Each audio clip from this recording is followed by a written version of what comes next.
What's up, guys? John here. Everyone's talking about how inflation is cooling down and we're in for a soft landing. A new report shows inflation beating expectations, falling to 2.4% last month. Inflation is cooling, with prices rising on average 2.4% in January compared to a year ago, the lowest rate in months. But when you look at the material facts as to what's unfolding right now in the U.S. economy, what's happened since 2019, where we're at today, and where we're going over the next 4 years, it tells a completely different story.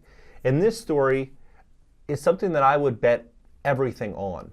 I believe that we're walking into a massive shift, so much so, just to show you my commitment to this, I made a big bet on this. I relocated my entire family from Florida to Ohio. I sold my place. I stopped posting on YouTube for nearly a year. I went from posting 2 times a day to posting maybe once every few weeks, once a month, as I built a business in Ohio on buying affordable single-family homes. We've acquired over 120 houses, closing one home every 72 hours for a full calendar year. We have over 100 people on the team. I'm not saying this as a flex, but I'm saying this because this is how committed I am to what's happening in the economy. I bet everything on it. This is where we're going. We're going to go into an affordability crisis full-blown in this country. New research shows a growing share of young Americans are giving up on the dream of owning a home. Experts say that home ownership is slipping out of reach and rent is becoming unaffordable, leaving in its wake a housing crisis. And why it matters is it's going to become nearly impossible to earn your way to being rich in the future. It's going to be about investing today, investing in a way that's going to allow for that investment to produce enough income to where you can cover your base expenses and continue to grow and compound your wealth.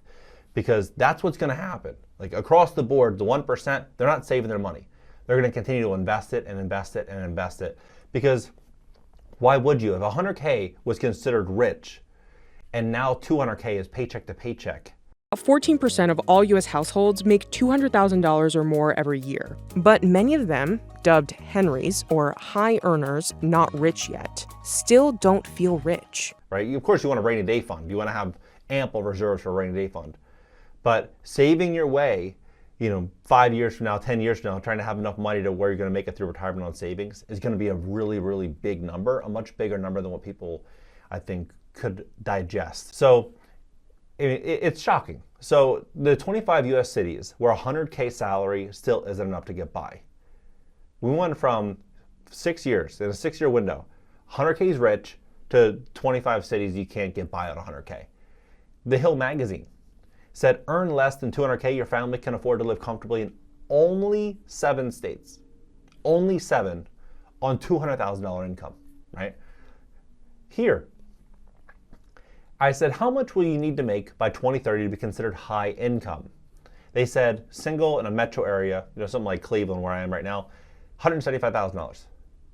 A family, metro, $350,000. Single, high cost, like in New York or LA or San Francisco, $250,000. I think that number is going to be kind of low.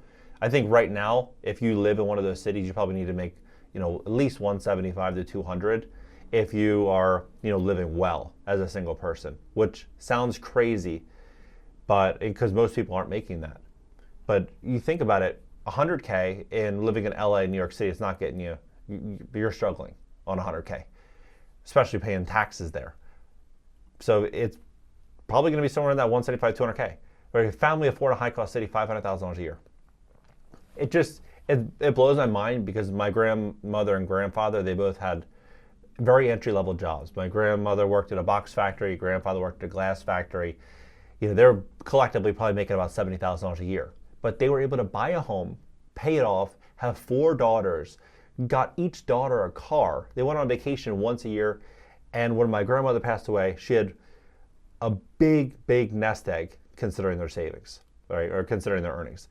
And now, you just wouldn't be able to pull that off on that type of income. $70,000 collectively, just outside of a city. They were just outside of Philadelphia. So now I think for that same dynamic, they'd have to make maybe 200, 250 minimum for that. Maybe a little bit more to get everybody a car.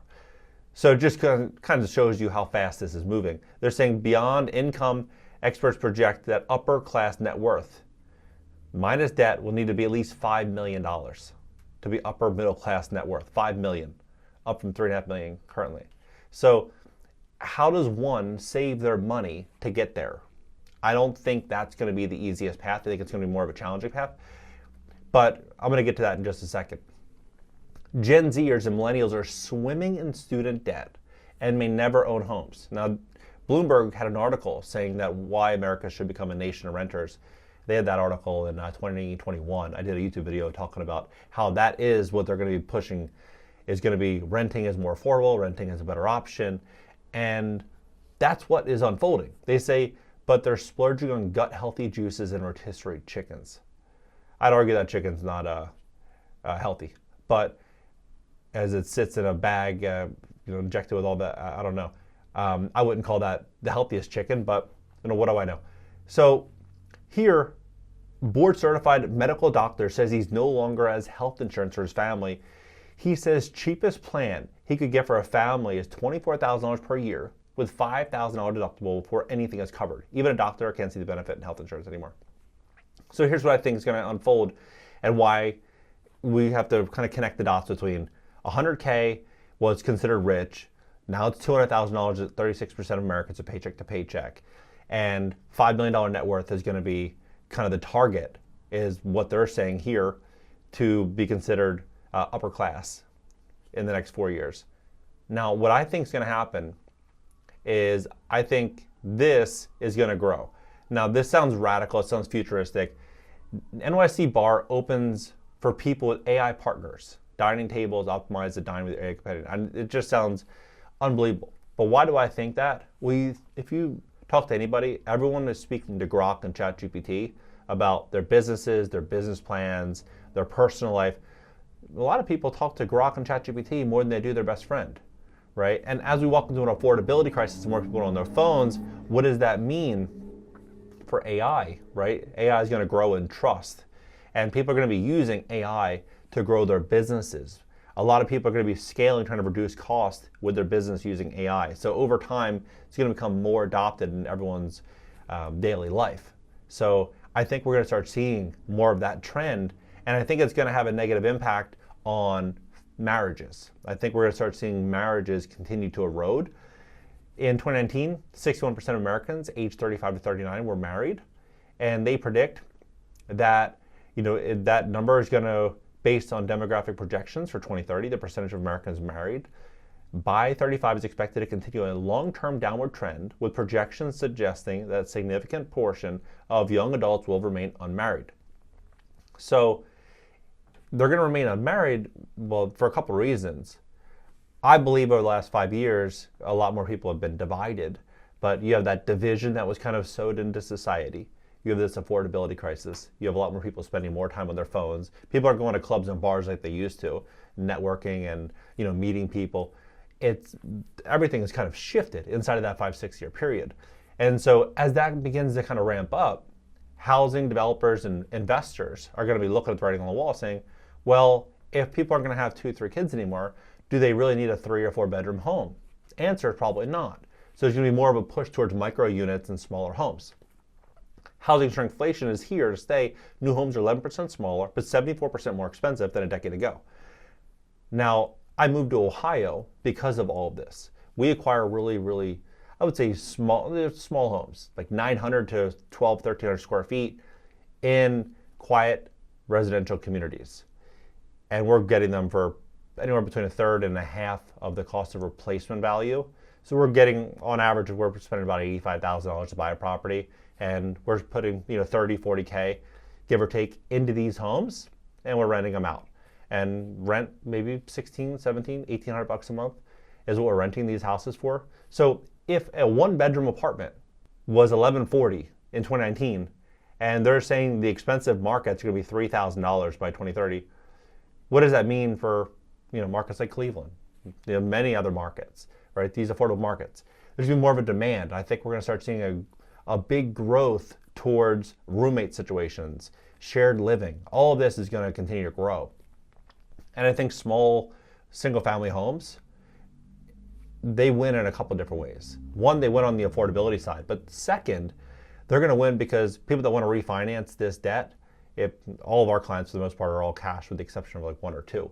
But if they want to refinance, they get a fixed rate loan, right? Fixed rate on commercial, on multifamily, 5 units and above, they're adjustable rate mortgages. So on a $100,000 purchase, hypothetically, you're putting 20% down, your mortgage is probably a third of what most people are spending in rent in a big city now. It might be $800 a month, $900 a month, including tax and insurance. So I think we're going to see a real big push towards this. So the reason I say this is because I see these stories online saying that inflation's 2%, 2% and change, and we're going to have a soft landing. But if you actually look at where society's come over 6 years, from 100K being rich to now 200K as paycheck to paycheck for a third of people, where are we going to be going in the next 4 years, right? The next 5 years? When they say that they're not going to own homes, look at Facebook, right? This is a really, really good example as to what's going to happen with housing. Look at Facebook. In 2019, or rather 2011, 2010, 2012, you could advertise your business and get in front of thousands or millions of people for almost nothing. But as Facebook started gathering more and more and more data, and they started getting more people that wanted to advertise on their platform, they were able to basically continue to push up pricing. And they pushed it up to a point to where it's hard for most small businesses to run profitable Facebook ads. What will happen when there's a really consolidation of single family home ownership, right, through large corporations?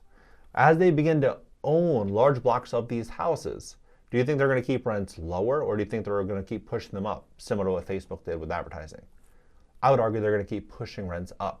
So I think we're going to see rents continue to grow, and I think positioning yourself to owning hard real assets will be a really, really good thing to do.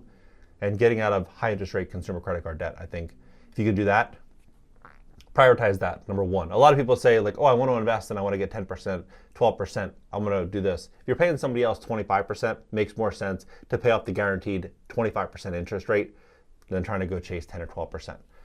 What do you think about this? Let's have a conversation about this below, and catch you next video.